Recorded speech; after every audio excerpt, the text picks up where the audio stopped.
Correlation in Python. In this section, we're going to develop a measure of how tightly clustered a scatter diagram is about a straight line. Formally, this is called measuring linear association. Let's take a look at the table. Hybrid contains data on hybrid passenger cars sold in the United States from 1997 to 2013. The data were adapted from the online data archive of Professor Larry Wiener of the University of Florida. The columns include vehicle, the model of the car, the year, which is the year of the manufacturer, MSRP, manufacturer's suggested retail price in 2013, dollars, acceleration rate in kilometer per hour per second, MPG, fuel economy in miles per gallon, and the class, which is the models class. Now let's take a look at our table. You can find the information in hybrid.csv file.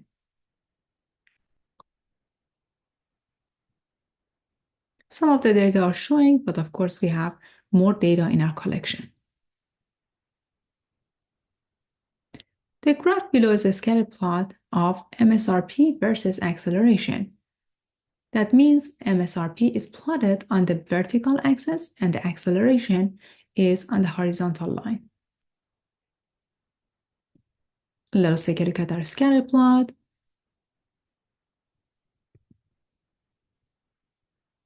So on the horizontal line, we have the acceleration, and MSRP, which depends on acceleration, is located on the vertical line. We see we have a positive association between these two variables. Read the graph from left to right, we see an increasing trend. What's the meaning of that? It means that the cars with greater acceleration tends to cost more on average. So from left to right, we see an increasing trend. The scatter diagram of MSRP versus mileage shows a negative association. Hybrid cars with higher mileage tended to cost less on average. This seems surprising till you consider that cars that accelerate fast tend to be less fuel efficient and have lower mileage.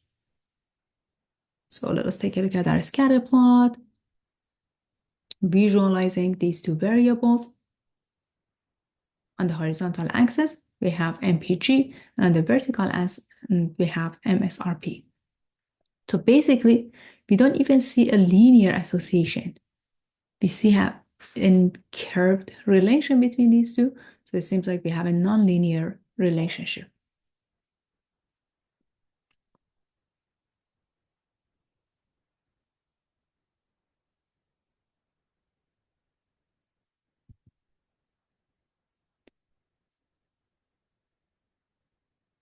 If you restrict the data just to the SUV class, the association between price and efficiency is still negative, but the relationship seems to be more linear. The relation between the price and acceleration of SUVs is also shown a linear trend, but with a positive slope. So let us take a look at our scatter plots.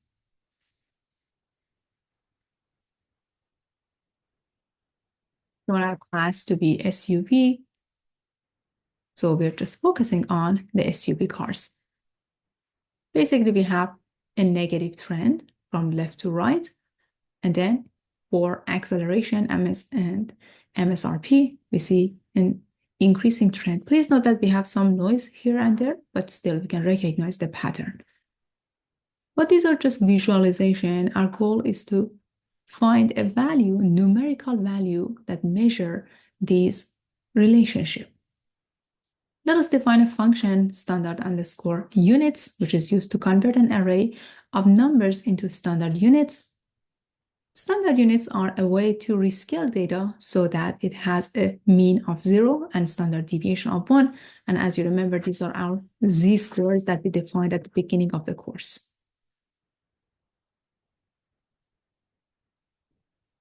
Our function takes any number. This is the array, list of numbers you want to convert into standard units or z-scores. We can use this function to redraw the two scatter diagrams of SUVs with all the variables measured in standard units. Let us take a look at our histogram now. And basically, we have a decreasing trend. Here's a breakdown of the code. The table dot with column. A new table is created with two columns that contains MPG and MSRP. Both of them now are scaled and they have the same type of visualization that help us to match them in one graph and have a better understanding of the behavior. The following code creates a scatter plot to examine the relationship between acceleration and MSRP on SUVs in standard units.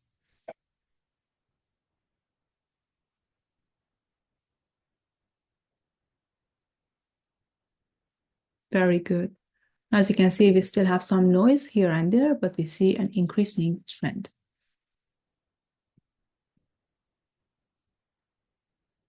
We visualize the scatter plots for all pairwise combination of variables in a dataset. We can use seaborn.pyplot function.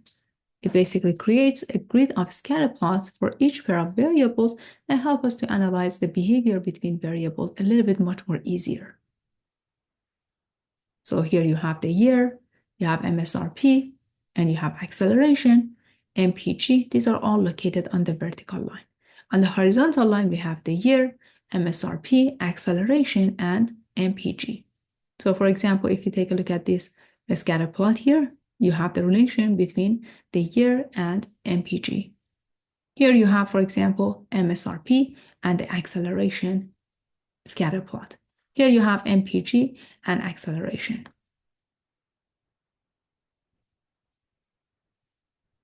So basically, whenever you want to have a visualization of all of these scatter plots next to each other, you can use seaborn.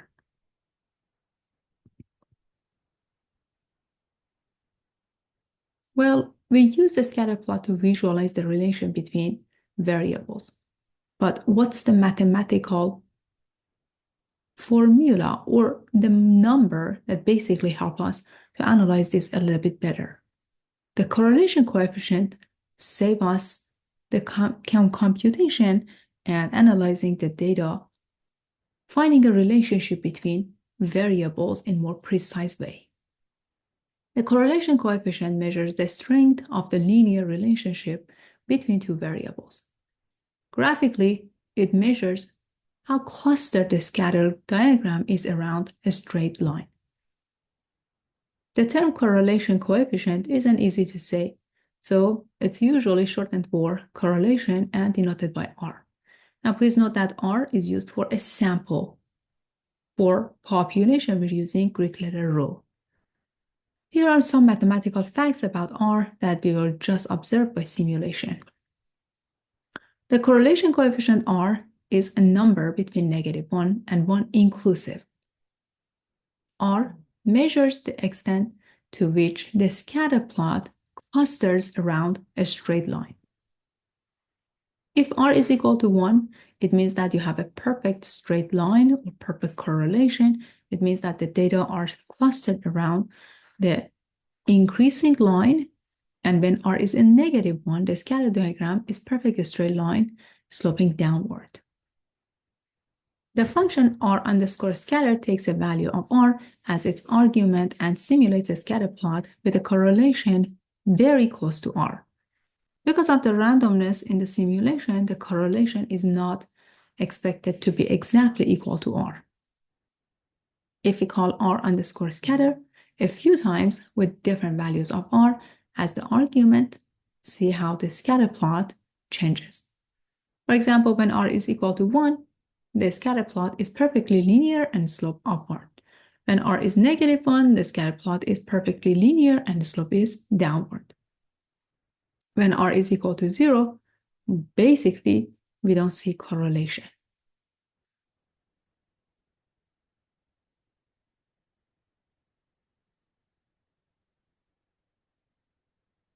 As you remember, the range of correlation coefficient is between -1 and 1 inclusive.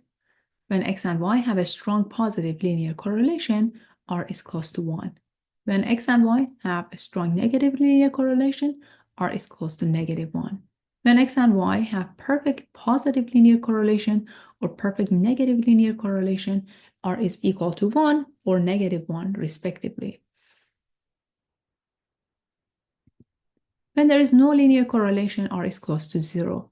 It's important to remember that when r is close to 0, it doesn't mean that there is no relation between x and y, just that there is no linear correlation between them or no linear relation between them. We have several examples down here. For example, if we have perfect positive correlation, r is equal to 1. Strong positive correlation, r is 81%. We still can recognize the pattern. Weak positive correlation, r is close to 50%, 45%. We still can recognize the pattern. Perfect negative correlation, all numbers are lined up on a straight line and we have a decreasing line. Strong negative correlation, even though it's not a straight line, we can recognize the pattern, r is -0.92. And finally here between IQ and height, we don't see any linear correlation. So let us run the line of code here, r underscore scatter. If we put 90%, we expect to see an increasing trend. So here we don't see a very nice graph. A scatter plot is just all over, but still we can recognize an increasing trend. So it's similar to having our scatter to be 25%. If we pass in 0, we expect to see no correlation. And the data, as you can see, they're all over. There is no recognizable pattern. If you pass in -0.55, we expect to see a negative trend.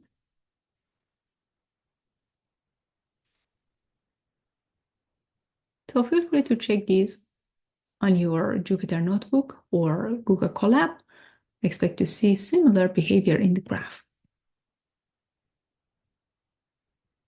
Now let us calculate the correlation coefficient, R.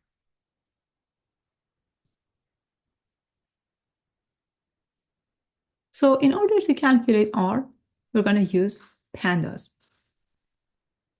Pandas used for data manipulation and analysis, specifically for working with data in tables. Matplotlib.pyplot, as you remember, is used to plotting graphs and visualization.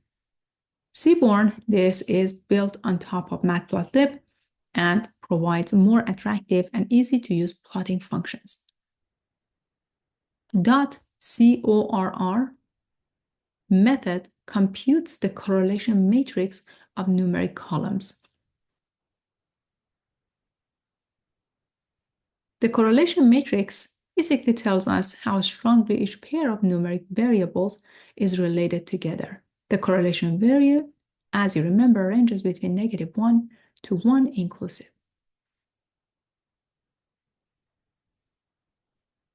Let us set up a grid of a scatter plot with correlation coefficient. sns.set. This sets the style of the seaborn plots to have a white background with a grid. It makes visualization a little bit cleaner. You can set the figsize and the axis and then define a for loop.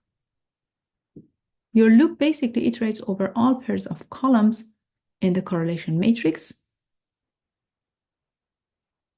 We have two indices, I and j, representing each pair of variables. Now for column 1 and column 2, these are the actual names of the columns. As long as I and j are equal to each other for the diagonal elements, the variable is being compared to itself. We just display the variable name column 1 in the plot. It basically helps to avoid the plotting redundant scatter plot like year versus year. Then for off diagonal, you're basically checking to see if two pairs of variables are not equal to each other, and it creates a scatter plot for us. So let us take a look at our scatter plots. It calculates the correlation coefficient next to each one as well. So some portion of the graph is represented here to see how we can basically generate scatter plots with correlation coefficient calculation next to each one. Feel free to run the code and analyze the behavior of correlation coefficient for each two variables.